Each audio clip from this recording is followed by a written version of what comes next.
So what are the main messages that we want people to get out of this book?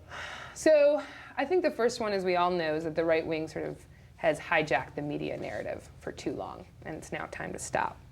At the same time, we've seen a dramatic change in sort of the media environment. We used to really live in a dominant corporate media, top-down, sort of the elites controlling what the media stories, the news stories, and the issues of the day were. Now we see a very different, what we call sort of the networked powered media environment, where that means that you and I and a lot of different people have power in terms of deciding what the news is, helping create that news, and driving it out into the mainstream. So we call this network-powered media system.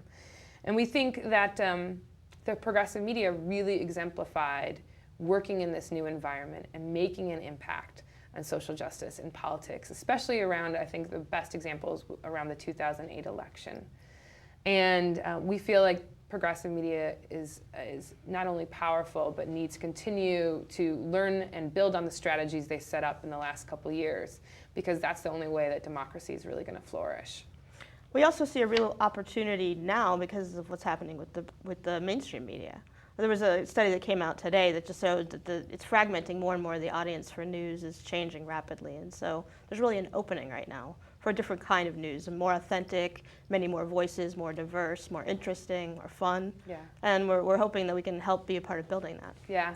I think my favorite chapter in the entire book is, we call it Beyond Pale, Male, and Stale, which we then shorten to Beyond PMS, which it is. Because we really, one of the big things that even the progressive media needs to work on is really engaging and building in diverse audiences, communities of color, young people, women, and also maybe injecting a little humor once in a while.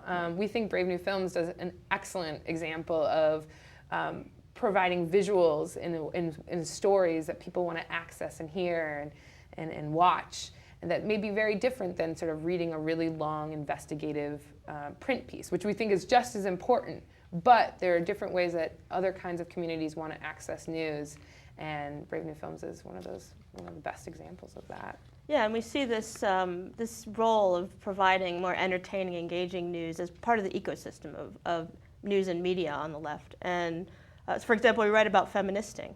They have a niche audience, young women who feel maybe shut out of the political conversation sometimes. And they've really tried to widen the umbrella now, people of color, queer people. And they're not serving everybody, but the people that they're serving them really well, and they know where they fit. And that's really important.